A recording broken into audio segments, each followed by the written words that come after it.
Welcome to Entry Point Faith. Join us each week to discover fresh meaning in the world and find faith your way. Now, here is Pastor Nancy Lafferty.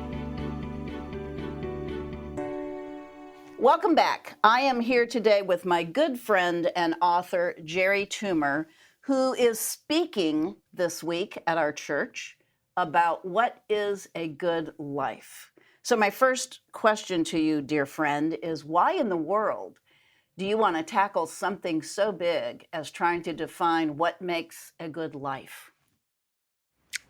That framing of the question is probably one reason I wanted to tackle it, because it is big and it's kind of complex. And for those of us who are in their decade of life, a little later, it becomes more important, I think, as we reflect back. I have a uncle-in-law, Monsignor Mervyn Hood, who also passed away about 6 years ago, who lived a good life. And in reflecting on looking through some family pictures, Nancy, with my wife, we came across some photos of his funeral. And it struck me that he lived an astonishingly good life. So that's the other reason it kind of came to mind recently. Do you want to share anything about your uncle-in-law and why you think he had a good life? I'd be happy to. And I'll try to make it short and crisp. He was a World War II veteran. He was a good Catholic. He and two friends came back from World War II, from being in the Navy. They went to seminary together and became priests. My wife was raised Catholic. I was not. But as I married into that family, he became the fun go-to uncle who happened to be a priest, who then became a Monsignor, who then ran schools and led parishes for several decades in Northwest Iowa. On his passing, at his funeral, he wanted to be buried in his simple priest's garb, his white robe.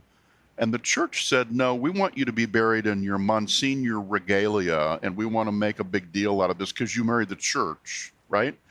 And why do I think he lived a good life? It's because he wanted to be buried in his white robe in a plain wooden box. And he was. And the way we maneuvered things at the gravesite, we were able to, in fact, inter him in the ground in the wooden box in his white robe. After he'd had the regalia at the church, right?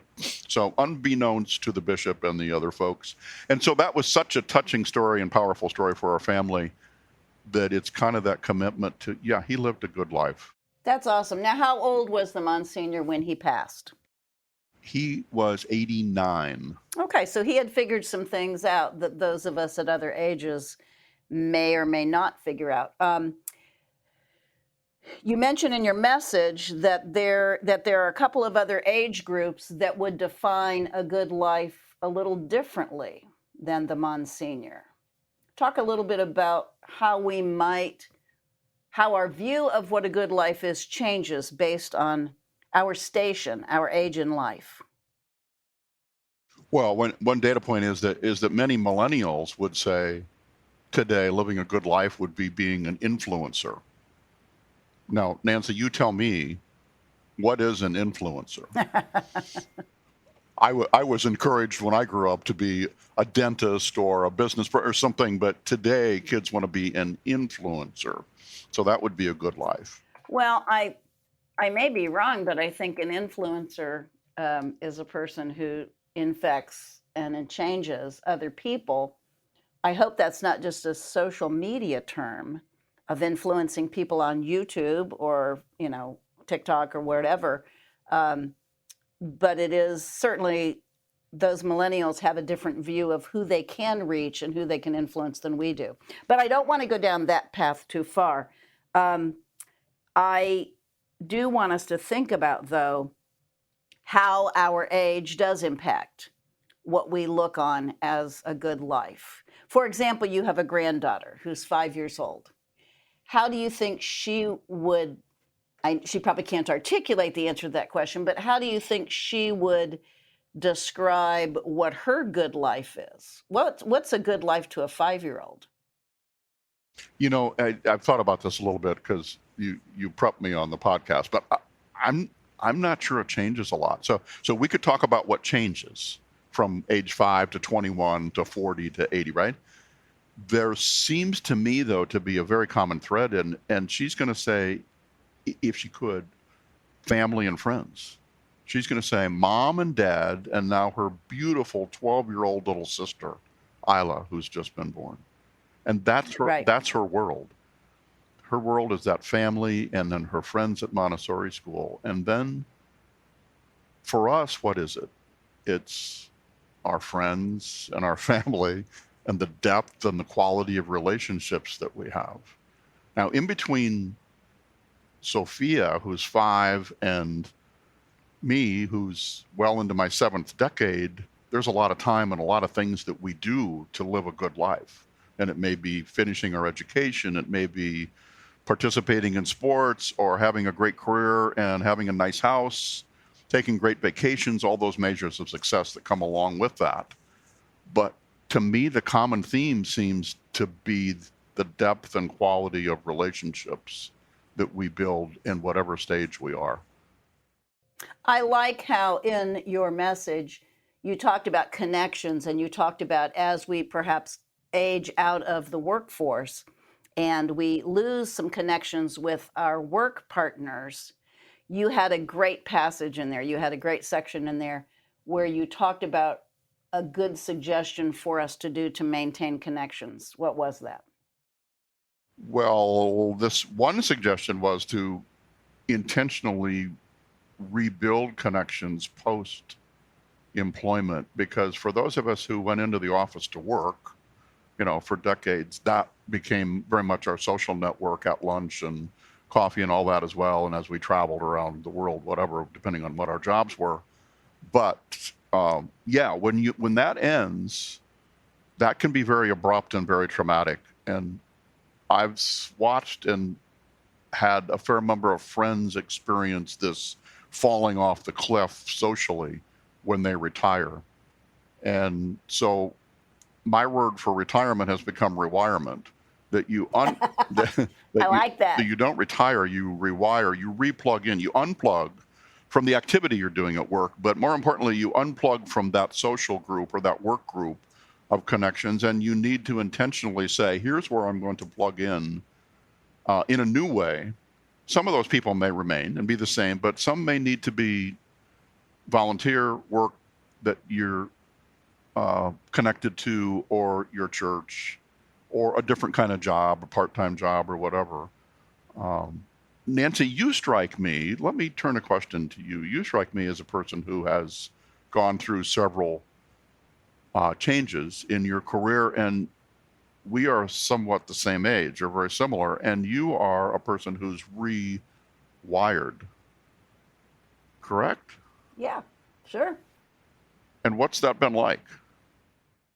It's been great, because what I feel like my various careers have evolved into is they've sort of morphed all together.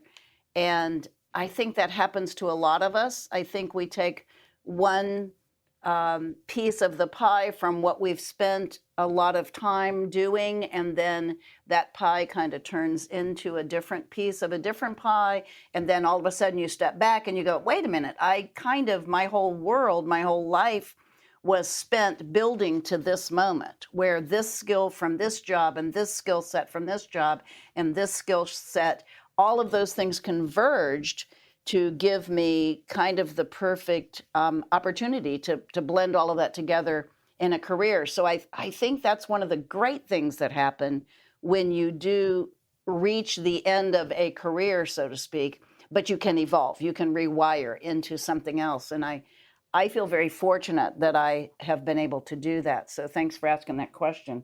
I also know that you asked in the congregation, in Entry Point Faith Community, you asked people to respond to a couple of questions. Do you mind sharing a couple of those answers? Let us know what those questions are first, and then a couple of answers that you got that were pretty interesting to you.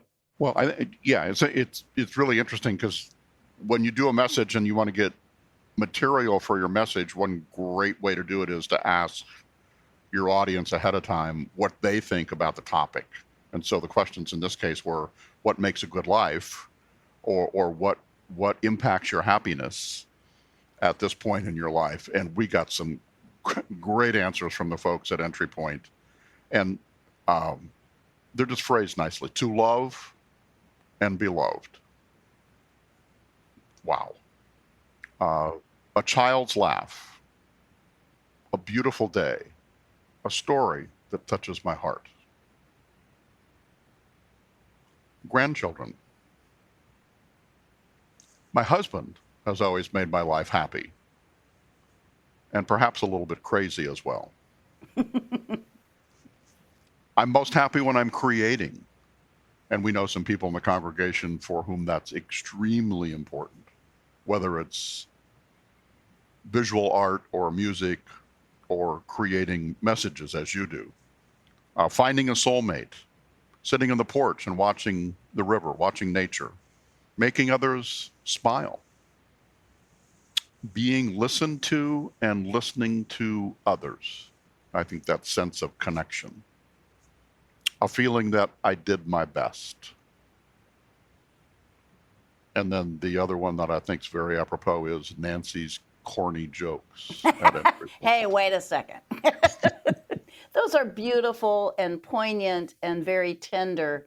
And I also, I love that you use the word connections a lot. And I would agree with you. I think that what makes a good life at whatever age is probably the very simple level of who we are connected to.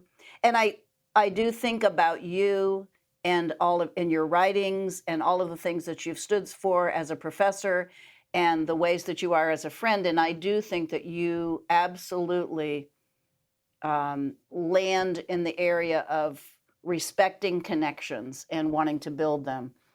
I hope you feel like you have a good life. Do you, Jerry? I do. I'm very blessed. In my case, I've tried to make it somewhat intentional. And I think you kind of alluded to that too, that various things that you've done in your life come to bear as you make the next step. And so I've tried to work at that in a very positive and easy way as I've gone into semi-retirement. Yeah, I've got a great life. I've got a great family, great friends, a great place at Entry Point to continue to stay connected spiritually with like-minded people and explore topics like we're exploring today. So it's been great. I'm a very lucky guy. Well, Jerry, I thank you for your time today. It is always a good reminder to step back and just assess what is making our life good. So I appreciate you giving us that trigger today, giving us that stimulus to think about the quality of our lives. Thanks for being with me today. Come back next week. I will be talking about another thing that the fall season reminds us of, and that is to let things drop, let things fall, let it go. See you next week. Thanks for listening in on this week's discussion on Entry Point Faith. You can join the Entry Point Faith community in person every Sunday at 10:30 a.m. at Conner Prairie in Fishers, Indiana. For more information and a transcript of Nancy's messages, visit entrypointonline.org. Entry Point Faith is brought to you in partnership with mypodcast.media.